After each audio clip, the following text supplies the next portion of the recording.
This video is sponsored by Soundcore. For the past few months, if you wanted to see an expensive box that's had a bunch of rappers in it, all you'd need to do is tune into an episode of the Fresh and Fit podcast. But really, for years, many people in the rap game have been trying to get their hands on the most expensive box that hip-hop has ever seen. And no, I'm not talking about Kim Kardashian. I'm talking about the mythical, one-off, $2 million Wu-Tang Clan album, Once Upon a Time in Shaolin. The album that was painstakingly crafted in the slums of Shaolin, by which I mean Staten Island and also Morocco, under the watchful eyes and productive fingers of the abbot of the Wu-Tang Clan, the RZA, and of course Wu-Tang affiliate and mastermind of this very project, Silver Rings, who decided that rather than a traditional record release, they would only make one solitary copy of this album, selling it on as an exclusive high-end art piece. And after a long, painful battle trying to find a buyer for this ridiculous boom-bap holy grail, they actually managed to find a sucker silly enough to blow a bag and make this CD their own. But who on earth would be rich and belligerent enough to drop $2 million on what is essentially 2 CDs in a cute little box? Well, it turns out that man was pharmaceutical bad boy Martin Shkreli, who not long before his infamous purchase of this expensive Wu-Tang art piece had landed himself in a lot of headlines for massively pumping up the prices of a HIV/AIDS drug. And not long after buying the album, he found himself in even more serious trouble, catching a case and finding himself locked up in the feds. Let me get a big free Shkreli from the Trapdoor gang one time. Anywho, for the longest time, Martin Shkreli has been locked up in the feds with that mythical Wu-Tang Clan album that he'd spent $2 million on not long before, seized and locked up in the feds too. And for a few years, that album has sat there in a vault along with a whole bunch of other forfeited assets from other criminals worth millions. Now, there had been rumors circulating for quite some time that eventually this album would indeed be auctioned off to the highest bidder, with many speculating as to if, when and where this auction would take place. And unfortunately for Big Papa Shkreli, the feds did eventually pull the trigger, selling that album to the highest bidder. And in some ways, the new owner of this album makes perfect sense when you consider its exclusivity and one-off nature. But in other ways, the forfeiture of the most iconic hip-hop physical album in history, from hip-hop supervillain Martin Shkreli to a bunch of boring tech dorks, is kind of a tragedy for the rap scene. I mean, I personally would have liked to have seen Shkreli released from jail, with that album being his sole remaining asset of value, forcing him to tour the country with it, playing it for anybody willing to spare a few bucks in exchange for a few old head jams. All the while fighting off the RZA and his Wu-Tang henchmen, trying to get the album back in a permitted caper, likely featuring the actor Bill Murray. Okay, so the clause where the Wu-Tang Clan could steal the album back with Bill Murray's help turned out to be cap, fine. But the truth is, that mythical Wu-Tang album does indeed have a new owner, but it's not who you might expect. So before we get to the new chapter in that album's life, in the hands of a gang of technology entrepreneurs, let's have a quick recap of the album's inception and journey, and then take a closer look at the resale of the album by the feds, where I'll reveal to you its mysterious new owner once and for all. But before we get to that, a quick word from our sponsor. Shout out Soundcore for sponsoring this video. Rocking the Liberty 3 Pro earbuds, they're straight fire, baby. Look. For the best true wireless earbuds, you know Liberty 3 Pro are the real ones, the best sound. With active noise cancelling, it helps you block out all those pesky loud distractions. They're patented ACAA 2.0. Technology is revolutionary and dope. Exclusively developed for Soundcore, it sounds raw, well worth spending all of your dollars and pounds on. Exclusive coaxial dual drive that sounds the clearest. It brings high and low frequency sound, no interference. Its wide sound stage is detailed and spacious. The bass has a deep punch that'll melt your faces. The mids are luscious and the treble sparkles. To good quality sound, yeah, I'm known to be partial. It feels like you're surrounded by 360 degrees of sound, damn that's lit. They have Hear ID ANC, a brand new technology that adapts sound to your surroundings algorithmically. The noise cancelling adapts and adjusts. The best ANC earbuds under 300 bucks. 36 hours of playtime, that's facts. They make my Trap Lord daily playlist absolutely slap. Endorsed by 20 Grammy-winning audio producers, and they're available in 4 slick colours to choose from. So hit that link in description, people. Go to the Soundcore website and get your pair of the Liberty 3 Pro earbuds. They're straight fire, I'm loving them. Hope you go over there and check them out. Thanks Soundcore, peace. Now, if you haven't already seen my 50-minute epic video about the creation and journey of Once Upon a Time in Shaolin, feel free to skip past this chapter. But in case you hadn't, I'm going to get my DJ Vlad on today and give you a little bit of a flashback so that you know how we got here today, with the help of young Traplaw Ross.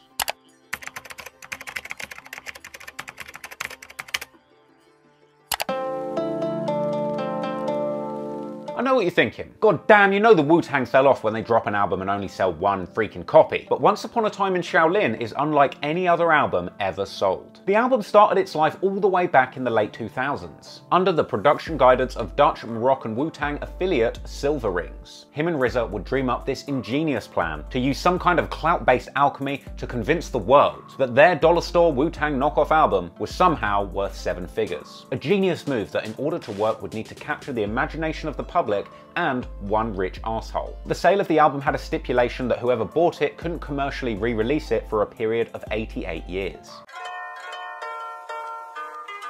Initially, the album was set to tour museums, galleries, and festivals on a ticketed basis before it was offered up to sale. But eventually, the tour idea was scrapped in favour of immediately auctioning it off as a rare and collectible piece of art to an angsty billionaire. And so, when the album was done, RZA and Silver Rings went on a mini press tour, unveiling the album in Marrakesh, where it was being held secretly at a hotel inside a box, inside a box, inside another box like some sort of Shaolin Russian doll. But who would possibly want such a ridiculous hip-hop collector's item? On November the 24th, Paddle 8 announced that they had finally sold the album for a multi-million-dollar figure, going to, at the time, a little-known pharmaceutical executive and future super douche, Martin Shkreli.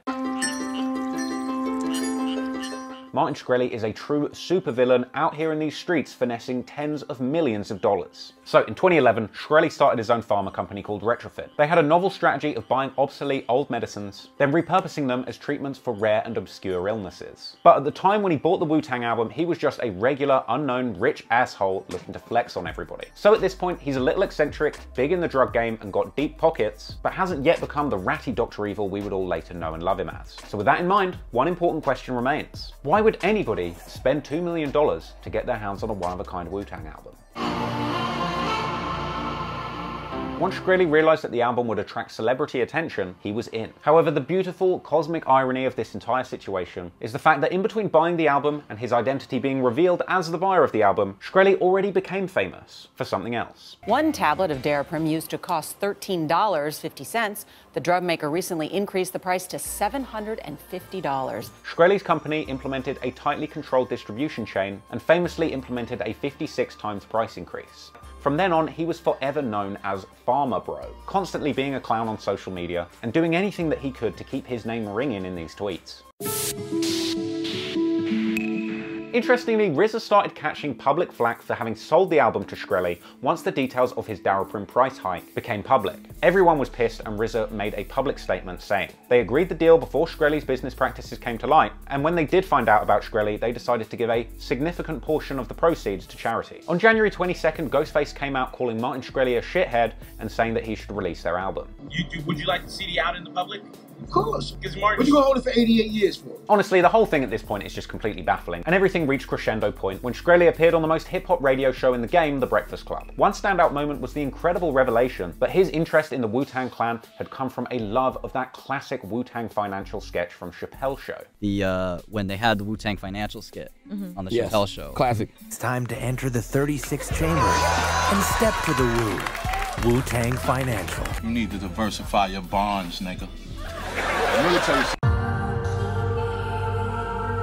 RZA eventually appeared on the Joe Rogan podcast. While there, obviously the topic of that mythical Wu-Tang album came up, and RZA shared the advice that he'd given to Martin Shkreli before he'd gone to jail to give out the album for free. But sadly, that advice didn't get through, and he was too wrapped up in being a supervillain to give that a shot, because on December 17th, 2015, Shkreli was arrested under federal indictment for securities fraud. They accused him of running a Ponzi-like scheme where he was paying back his hedge fund losses with money from his new company that he had managed to take public through this strange reverse merger. And eventually, he was sentenced to serve 7 years in jail and forfeit $7.3 million in assets.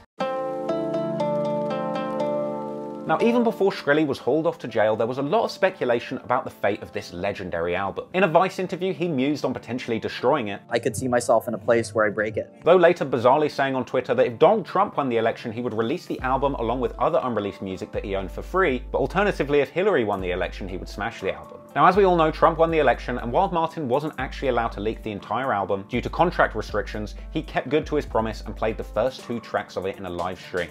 Once upon a time in Shaolin, the saga continues. In fact, Shkreli even ramped up his disrespect and neglect for this mythical album by trying to sell it on goddamn eBay with a starting bid of $1. Now apparently that eBay auction never led to a buyer, even in spite of the fact that RZA had even tried to buy it back himself, but was prevented from doing so because of the contract. In fact, when Shkreli was first captured by the FBI, they tweeted out that they hadn't recovered the album, going on to be their most liked tweet at the time. And so when his bail was revoked and he was forced to turn over $7 million in assets, it was confirmed that that coveted Wu-Tang album was included. And according to RZA, that album to this day is still sat in a temperature-controlled room in the Department of Justice. And so that is the tale of the $2 million Once Upon a Time in Shaolin Wu-Tang album. So there it was. The album had been sitting in the feds, unclaimed and unplayed. Apparently at a certain point, an attorney was tasked with retrieving and listening to the album in full to make sure that it was still intact and saleable. This all went down in July 2021, when apparently attorney Peter Schoolidge and around 10 members of US law enforcement and US Marshals gathered in a room to listen to the album all the way through. I can't help but just imagine this very strange and charged scenario where you've got like 10 federal marshals and a lawyer just all sitting around this dark room listening to this one-off $2 million Wu-Tang Clan album. I can't just help but feel it's like out of a scene of a movie that the RZA would have directed. Even the lawyer who arranged this listening session and played the album described the scenario as a pretty good story, suggesting that most people there didn't have any idea what this was all about, and all they knew was that this was some kind of mysterious album that was being held by the US government. The lawyer literally described it as some sexy shit. And once it was confirmed that this album was indeed still intact, next came the more difficult task. How would the feds be able to sell on something so strange, unique, and expensive? Well, it turned out that an organization called Six Agency had partnered with the album's original creator Silver Rings, starting around March 2021 to add an NFT non-fungible token element to the project, angling for a sale within the cryptocurrency community. I mean, hell, crypto fraudsters are the only people rich and stupid enough to buy some shit like this. And in the end, the item was bought by a group called Pleaser DAO, purchasing the album for the handsome sum of $4 million. Now, essentially, Pleaser DAO described themselves as a collective of leaders in the decentralized finance space. They're essentially a group of NFT collectors whose goal is to buy up rare and important digital collectible items who are, in their words, trying to honor anti-establishment rebels. Basically, they're just trying to buy all the best crypto NFT art before anyone else does, and they want to get the most lit, edgy shit that you're going to be talking about for the next 5,000 years. They've bought NFTs connected to Edward Snowden, the controversial Russian band Pussy Riot. Hell, apparently this is the group that they literally bought the original Doge meme that, like, the dog Doge, the famous Doge dog that's on Dogecoin. They bought that meme for $4 million. I don't know how that works, but that's crazy. I mean, shit, if you're giving out 4-packs to random stuff from the internet, let me present to you the limited edition Trap Law Ross. Okay, I've got the exclusive Trap Law Ross NFT and matching mug of me eating an unusual hot dog back in the day. Circa 2017, you can have that and its accompanying NFT for the low price of $3 million. Pleaser DAO, hit my line, baby. Anywho, Pleaser DAO say that they identified Martin Shkreli correctly as the ultimate internet villain, saying that the way they saw things, they were rescuing the album and giving it back to the people, which they've actually done, and they didn't even need the help of Bill Murray to do it. And now, holding an official NFT deed of ownership, officially placing the album in their possession and off the problematic balance sheet of a Mr. Martin Shkreli. But don't worry about Martin Shkreli's finances, he's gonna have his paper straight when he releases his official Ramen and K2 NFTs from jail. Anywho, Pleaser DAO taking this one-off album and its accompanying NFT contract into their collection of rare one-off digital items actually makes perfect sense, because a lot of people said that the way that this one-off album garnered so much money and attention had a lot to do with the scarcity model that it relies on. It's literally the only copy of this album, and that's what makes it so valuable, with some people having said that it is basically the original model for the NFT markets, with Jarmis Johnson of Pleaser DAO himself suggesting that the principles of the album are based on the same principles as cryptocurrency at large. This is like the OG NFT, right? The original fight against the middleman who are rent-seeking. And crypto is the same ethos. Wu-Tang Clan was prescient in understanding that conflict.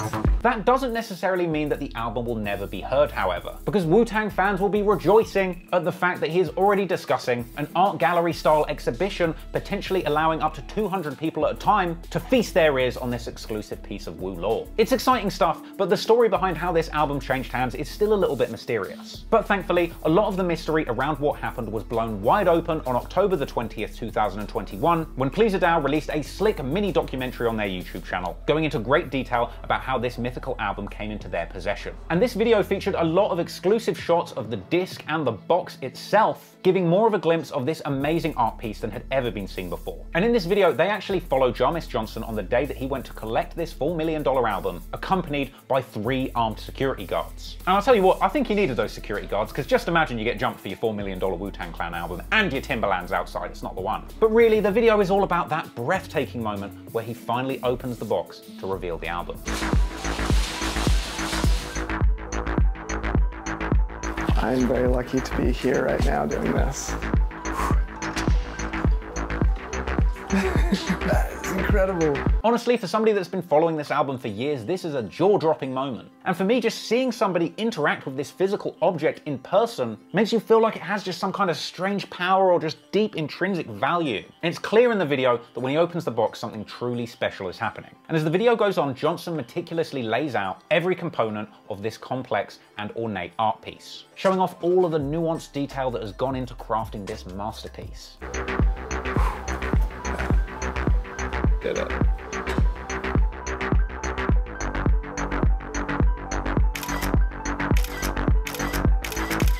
But from here, things get crazier, because apparently the disc itself wasn't even being kept in that original box. So as Johnson continues to glide through New York City on Wu-Tang business, eventually he ends up at the office of Peter Schoolidge, the broker of the album's sale, who, I kid you not, pulls a $4 million one-of-a-kind album out of a goddamn everyday DVD case. I've been disguising it. Look, I know it's not a thing anymore, but just imagine accidentally sending your $4 million Wu-Tang disc back to Blockbuster in an old copy of Pootie Tang. That's gonna sting. Anyway, Johnson goes on to showcase a certificate of authenticity and a deed of purchase from the farmer supervillain himself, Martin Shkreli. It's from the original owner. Seriously, they're leaving nothing off the table. Everything about this album is shown off in this video, including the original leather-bound book that came with it as well. These little watch gears down here. Let's go. That's right, he just slung a $4 million CD into a goddamn plug-and-play USB CD reader. Now, he does get to listen to the album, and I was low-key disappointed that it didn't turn out to just be a blank CDR, because you know that's the type of supervillain shit Martin Shkreli would get down with. Anyway, it takes them ages to be able to get the album playing, and I gotta tell you, the suspense in the video leading up to them playing the fucking album is excruciating. You hear that? What's that? The disc moving around, I guess, while it reads it. It's making me nervous.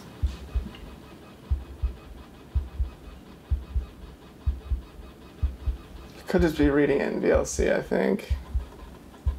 Which is definitely fucking my shit up right now. Alright, we're gonna try this one more time.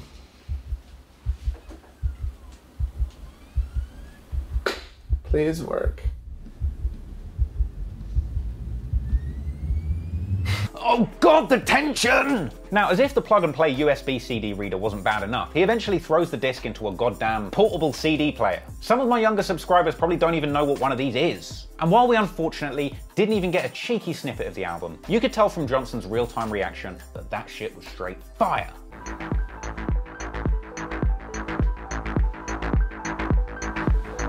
Oh my god, this is so good.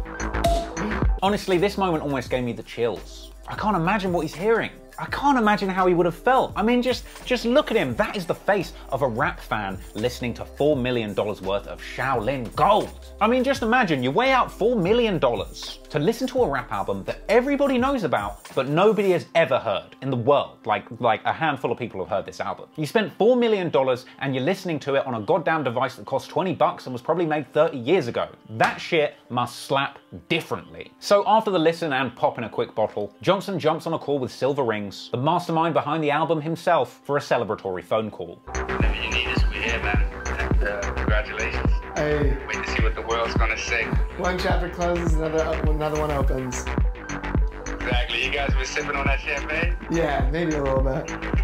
Honestly, this video just made me really like Jamis Johnson from Please a Dow. If Martin Shkreli is the hip-hop supervillain, this guy's the goddamn hip-hop hero. And he just seems like a nice guy who is genuinely passionate about preserving the important cultural hip-hop artifacts of our time. And I truly do have to salute Jamis Johnson and the whole Please a Dow team on their acquisition of probably the most coveted and rare item in hip-hop history. So look, Jamis, if you end up seeing this video, all I ask is that you look after this project better than Martin Shkreli did, because it needs to be preserved to keep the legacy of the Wu-Tang Clan alive for this new generation of lean-guzzling, Zan-gobbling rap fans that don't really know and appreciate the history of this amazing genre of music. Oh, and while you're there, I actually have one more request. Let's have a listen. Come on. Let me have a listen. Let me have a listen to the album. I'll fly out. We'll make a movie out of it. Just let me hear it, please. Let Trap Law have a listen. Come on. Come on. Come on, do it, go on. Trap Law Gang, if you want to see me pull up on Jamis Johnson and the Please a Dow team with his 3 armed security guards so I can bump this absolute fire, get to tweeting and tell them, man, let TLR hear that album. Let me hear it, people.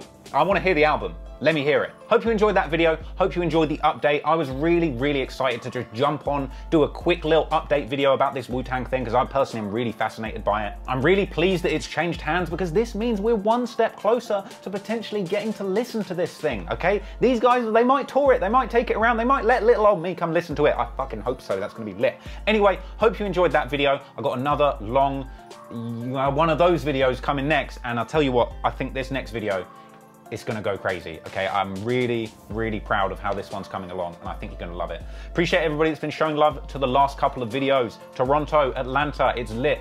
I'm gassed how well those videos have gone down and how they came out. I'm super pleased, super proud. Appreciate you guys watching them. Shout out all of the patrons. No uncut version of this video because there wasn't really anything to cut. Had to have a few days off of the violence. But anyway, back to it, next video. Hope you enjoyed this one. I'm rambling now. Appreciate you for watching, appreciate you for being here, and until next time, peace out, guys.